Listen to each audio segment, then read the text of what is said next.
Good evening and welcome to Poland Daily. I'm Natalia Moczulska and this is the news.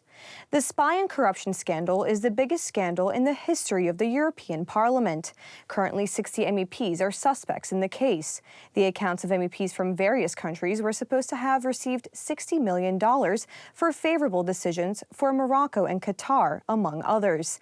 MEP Saryusz Wolski claims that the main suspect in the case, Eva Kaili, may have also obtained funds from Russia. The former vice president of the European Parliament has been placed under permanent surveillance by the intelligence services of two community countries. The decision was prompted by her ties to Russia. Law and Justice MEP Jacek Saryusz-Wolski revealed. This is not the only Russian trace in the corruption scandal. According to a U.S. intelligence report, Russia has spent more than $300 million since 2014 to influence politicians and authorities in more than 20 countries. It will most likely be an attempt to limit the scandal to Qatar and Morocco. This Russian lead, which is emerging, has been hidden for the time being. The problem is wide-ranging. It's not a few apples on this tree that a few European democracies are rotten. The whole tree has poisoned roots. Meanwhile, former Italian MEP Antonio Panzeri, who is facing charges of involvement in a criminal organization, money laundering and corruption, will reveal details of the whole scandal at the top of the European elite. According to his lawyer, the scandal dates back to 2014, and his client's testimony will lead to more arrests. The second thing I wouldn't rule out is also sort of a decision of those who know they are involved, perhaps to a lesser degree, but they are involved in this network, and they will make perhaps difficult decisions for themselves and on their own, without the consequences of Panzeri reporting this to the investigative authorities earlier. They will come forward and express remorse, and they too will probably expect lesser consequences for themselves. Meanwhile, according to Spanish media reports, the two MEPs detained in connection with the scandal, Eva Kaili and Marc Tarabella, were said to have influenced the decisions of the head of the Civil Liberties, Justice and Internal Affairs Committee, Juan López Aguilar. The LIBE committee has in the past created resolutions attacking Poland.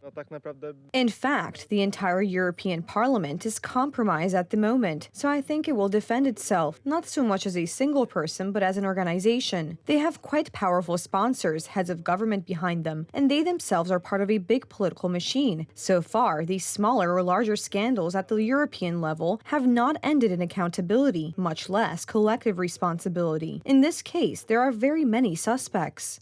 The list of names of suspects in the Qatargate scandal coincides with the list of European politicians who have acted against Polish interests in recent years.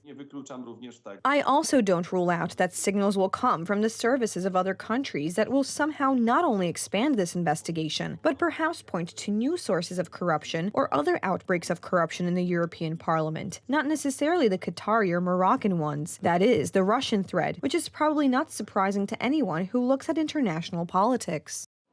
The scandal in the European Parliament has exposed the hypocrisy of left liberal politicians who, on the one hand, have expressed unfavorable views about Poland, while at the same time have been implicated in corruption. President Andrzej Duda met today with Czech President Miloš Zeman. Topics of conversation included challenges in security policy in the face of Russian aggression against Ukraine and bilateral cooperation.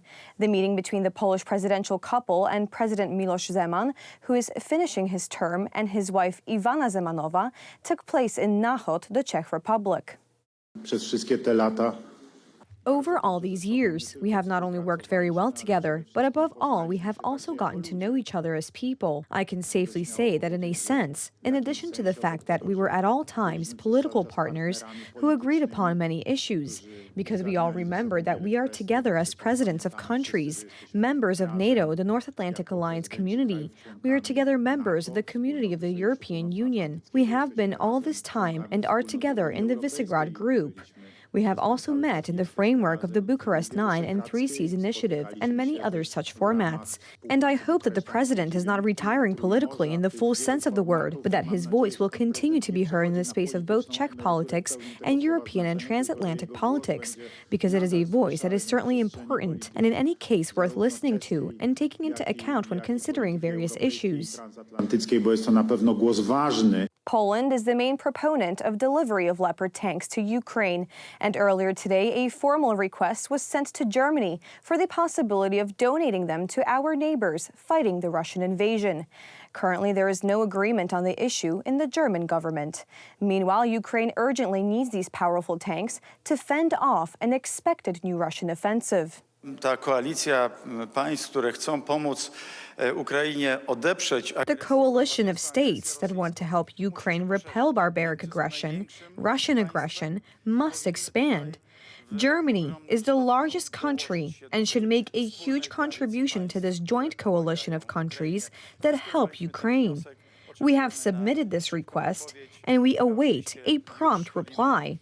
Of course, we are already training Ukrainian soldiers in Poland.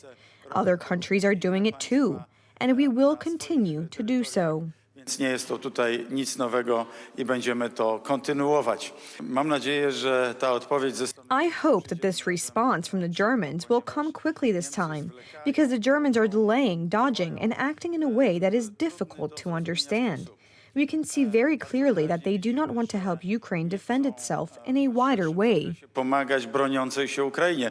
Polish Football Association President Cezary Kulesza presented the new Polish national team coach at the PGE Narodowe in Warsaw. Poland appointed 68-year-old Portuguese Fernando Santos as their new coach. Santos said it is an honor to continue his coaching career in Poland. From today, I am Polish. I am one of you. One more of you, and we will do everything to provide the Polish people with a lot of joy. It's going to take a lot of work, but we'll get to it. I will now live in Poland. It's crucial for me. I want to get to know the country, culture, and people of Poland well. I would like to thank the President for trusting me and my colleagues. This is a very important factor, and of course is a great honor for us. We are talking about a great country, and Poland is a great country with a rich history and culture. Also, the Polish team has a beautiful history and its own quality.